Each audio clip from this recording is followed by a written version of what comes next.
Hi, thanks for joining me today. I've got a fun summation problem I want to show you. We want to compute this weird looking thing here. So it's the floor function of this thing inside the brackets, and the thing inside the brackets is the sum from n equals 1 to 10,000 of 1 over n to the quarter power. Okay, so you are allowed to use a calculator, but I do recommend, and also the way not to solve it, is to plug in each value of n and sort of add them up as you go along, because we're going up to 10,000, so you're going to be there a long time. There is a shortcut to this problem.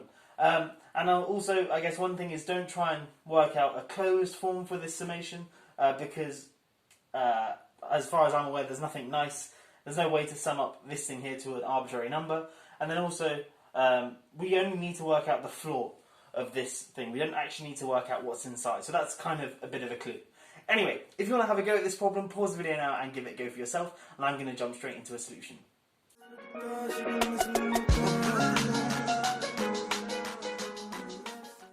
Okay, so to solve this problem, all I'm going to be using is just some really basic integration. So hopefully you can follow along if you know basic integration. So of course we want to know the floor of this thing here, so I'm just going to denote it with s for now. And I've defined this function here, f of x, to just be 1 over x to the 1 over 4. So s is just f of 1 plus f of 2 plus f of 3, all the way up to plus f of 10,000. Okay, and now I've drawn a graph here, an xy graph. Along the bottom I've just highlighted the integers, and this k is just shorthand for 10,000, just so I don't have to write 10,000, 9,999 and so on. And on the left hand side I've got the y-axis, and the top line here, this top curve, which I've missed the middle bit for, is just y equals f of x. Okay, let's just check that when x is 1.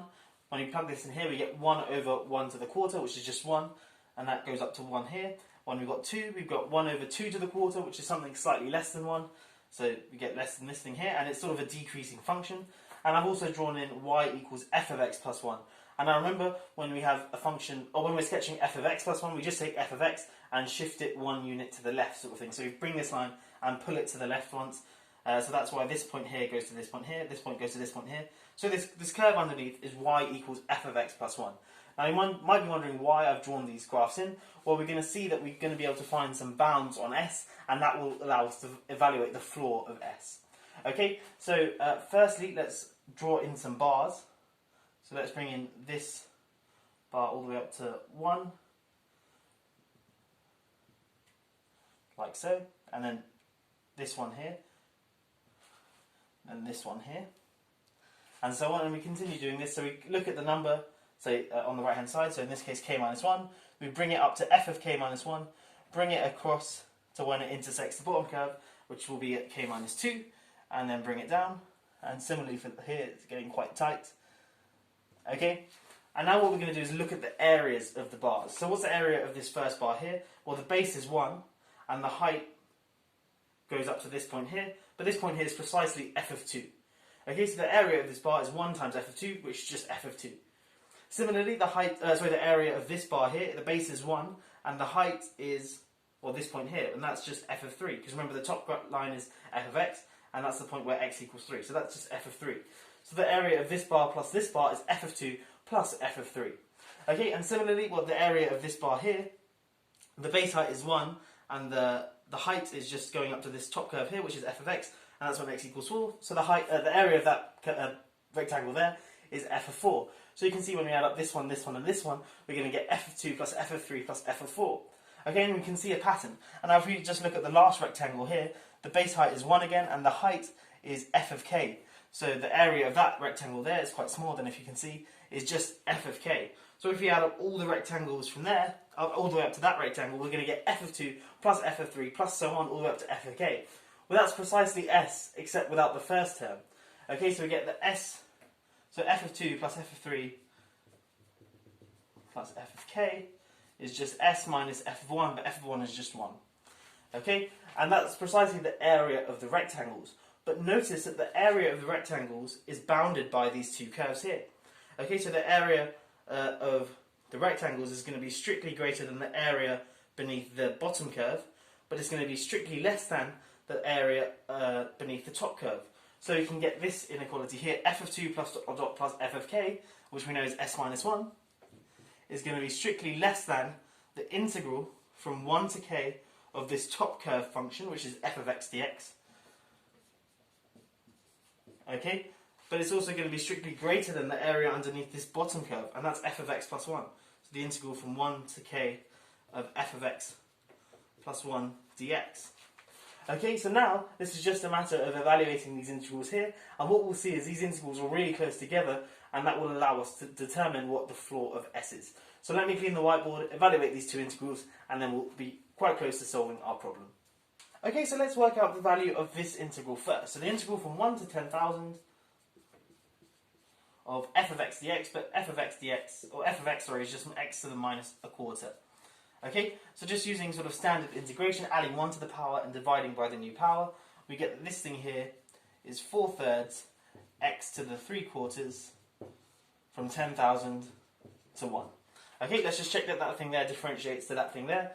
Well, when we differentiate this thing here, we drop the power, so we get 4/3 times 3/4, which cancels to 1, so we get this coefficient of 1 here, and then x to the 3/4 minus 1, 3/4 minus 1 is just minus a quarter, so this thing here certainly differentiates to give us this thing here. So now all we need to do is plug in the upper and lower limits. So this is just 4/3 times 10,000 to the 3/4 minus 4/3 times 1 to the 3/4, but that's just 1. Now we can actually work this out without using a calculator, because remember 10,000, taking the 4th root of that gives us 10, because 10 to the power 4 is just 10,000, but then we're cubing it, so we get 10 cubed, which is 1,000. So this thing here is 4/3 times 1,000 minus 4/3, so this is just 4/3 times 1,000 minus 1. 1,000 minus 1 is just 999, but then dividing by 3 gives us 333. So this thing here is just 4 times 333, which is just 1,332. Okay, so this upper limit here we can just replace with 1,332. Okay, now let's evaluate this integral here. Okay, so now we want to evaluate the integral from 1 to k of f of x plus 1 dx. The first thing I'm going to do is just a simple u substitution, u equals x plus 1, which will obviously mean that this thing here is the same as the integral from, well, if u equals x plus 1, then du is just equal to dx. When x equals 1, u equals 1 plus 1, which is 2. And when x equals k, u equals k plus 1, which is of course 10,001. But I'll just write that as k plus 1 for now. F of x plus 1 just becomes f of u, and then dx is just du. Okay, so we can again just do the same thing as before. This is just the integral from 2 to k plus 1 of x to the minus, or u to the minus a quarter du. It doesn't really matter what dummy variable we use.